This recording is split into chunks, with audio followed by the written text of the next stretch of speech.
Bonjour et bienvenue sur ce nouveau cours CSS. Nous allons aborder aujourd'hui la notion d'animation. Alors sur le cours précédent, on avait parlé de transition, les transitions étant également des animations mais qui se jouaient au moment de l'événement survol. Donc suite à un survol de boîte, on pouvait changer la mise en forme de la boîte en créant une animation à ce moment-là. Donc les animations, c'est différent, elles vont se jouer de manière automatique et non pas suite à un événement de survol. C'est-à-dire qu'on arrive sur le site et une animation se lance.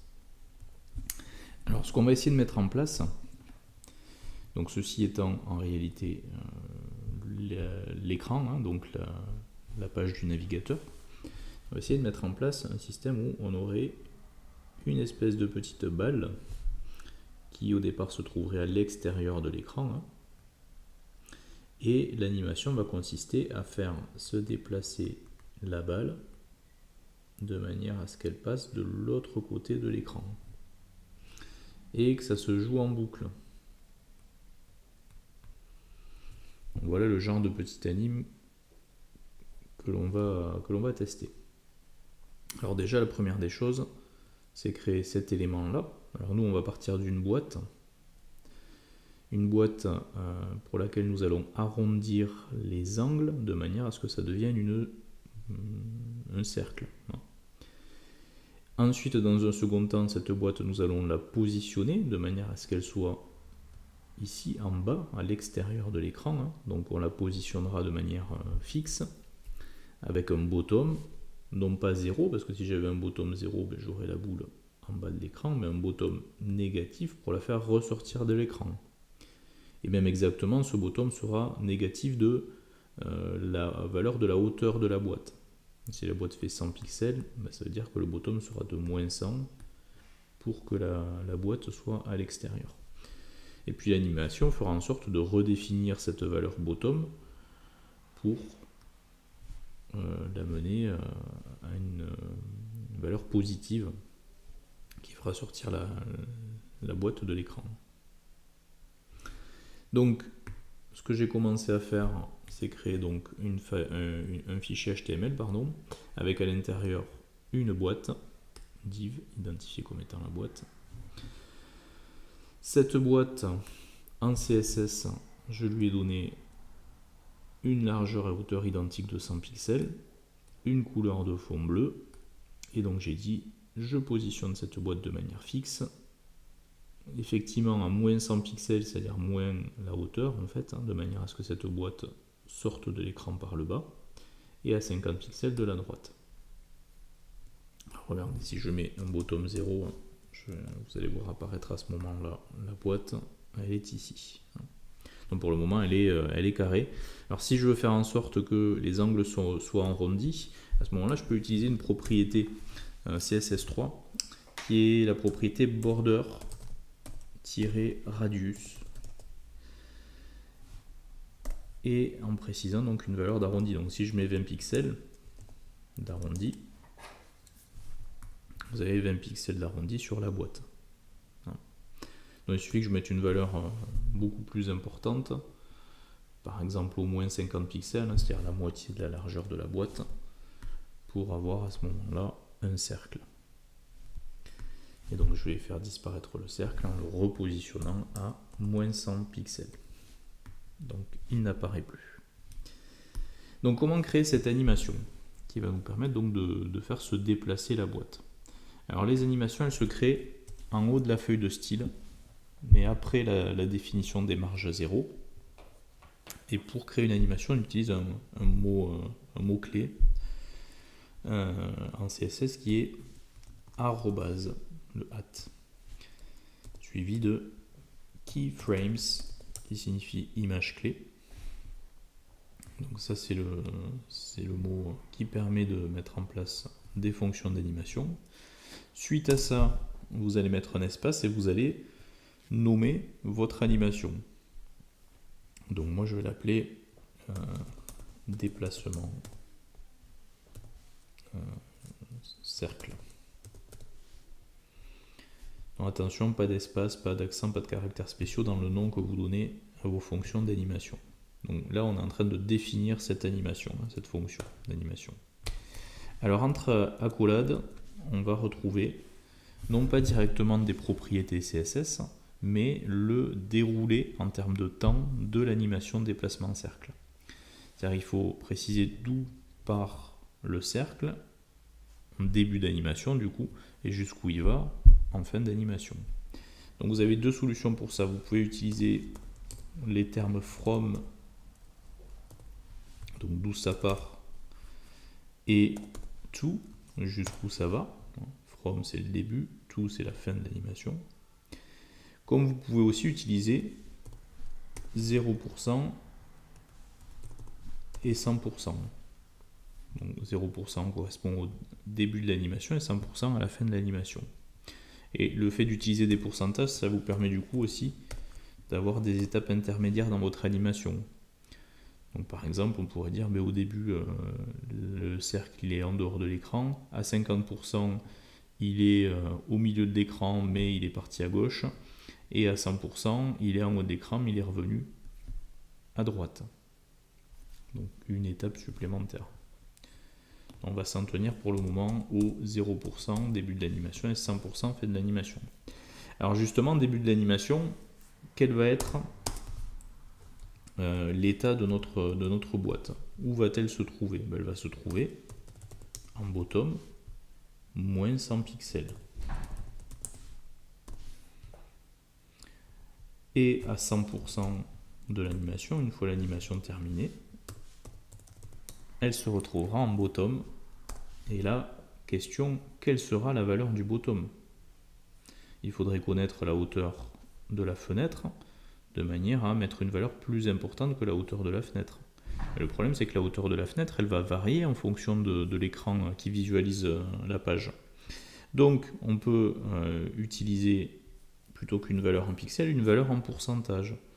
Si je mets un bottom 100%, ça veut dire que le cercle va se positionner à 100% de hauteur de la base, c'est-à-dire il va se positionner pile poil juste au-dessus de l'écran. Ça c'est 100%, c'est 100% de la hauteur de la page. Donc il suffit que j'applique un bottom de 100% pour qu'effectivement l'animation puisse se faire correctement. Alors là, l'animation ne s'applique pas, ce qui est tout à fait normal. On a juste créé ce que faisait l'animation, mais on ne l'a pas appliqué à la boîte. Donc ça, c'est la première étape. Par le biais de la commande @keyframes, vous définissez la fonction d'animation et ce qu'elle fait. Et dans un second temps, vous allez appliquer sur votre boîte, toujours en CSS, la propriété animation en précisant quelle fonction d'animation vous appliquez. Moi, ce sera la fonction de déplacement cercle. Puis, en combien de temps vous souhaitez que cette animation se joue. Donc, en combien de temps le cercle va se déplacer jusqu'à l'extérieur de l'écran. On va dire 1 seconde. Vous allez pouvoir préciser, comme pour les transitions, s'il y a une accélération, décélération, si le mouvement est linéaire. C'est le même principe, donc CF le cours sur les transitions. Moi, je vais dire que c'est un mouvement linéaire.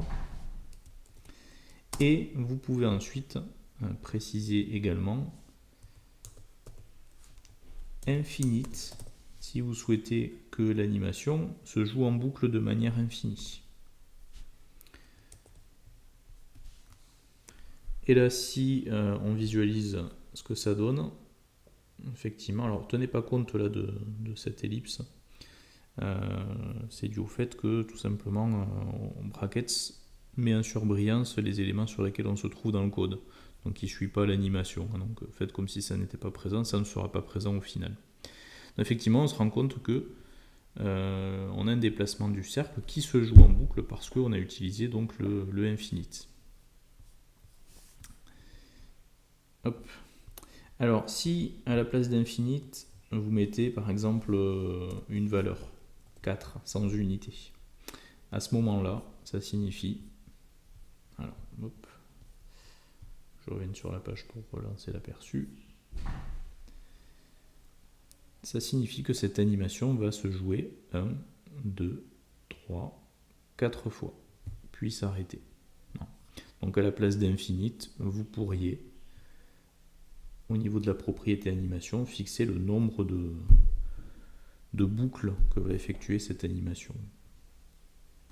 Donc ce que l'on va faire maintenant, c'est compléter cette fonction de déplacement cercle.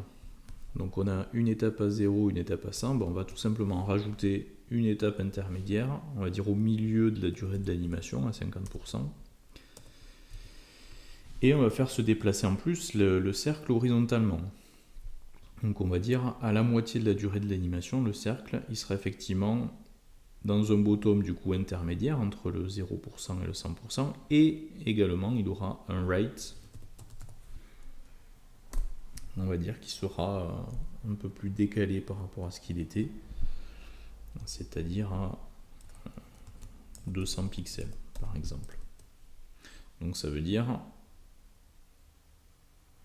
alors je vais remettre du infinite, que ça se joue en continu, en boucle. C'est-à-dire, vous voyez que du coup, à 50%, c'est-à-dire à la moitié de l'animation, le cercle, hop, est à 200 pixels de la droite. Donc on a un déplacement qui se fait en diagonale avant de revenir donc à 20 pixels de la droite.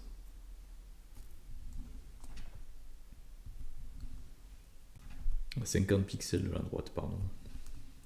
Il est important de préciser que vous pouvez reparamétrer toutes les propriétés CSS déjà appliquées sur votre boîte.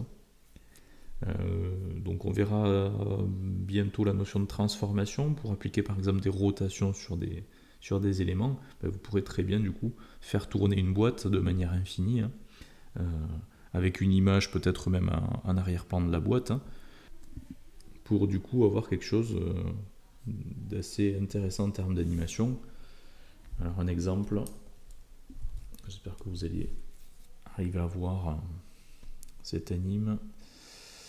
Je ne sais pas si elle va bien passer à l'écran. Voilà, sur ce site-là, regardez bien, vous avez plusieurs animations qui se jouent. Vous avez dans un premier temps, vous voyez le robot qui était en fait en bottom négatif, donc à l'extérieur de l'écran, et qui repasse en bottom positif. Donc le robot apparaît. Ça c'est une première animation. Et ensuite sur une autre boîte qui est en arrière-plan, je ne sais pas si vous la voyez, on a une deuxième animation qui applique une rotation sur la boîte. Et cette boîte contenant un élément graphique en étoile, on a l'impression qu'on a une étoile qui tourne en arrière-plan. Donc tout ça, ce sont des animations en CSS. Donc cours prochain, on parlera des propriétés de transformation qui vont nous permettre donc de déformer, de transformer sur plusieurs plans nos boîtes, et donc potentiellement même de faire de la 3D.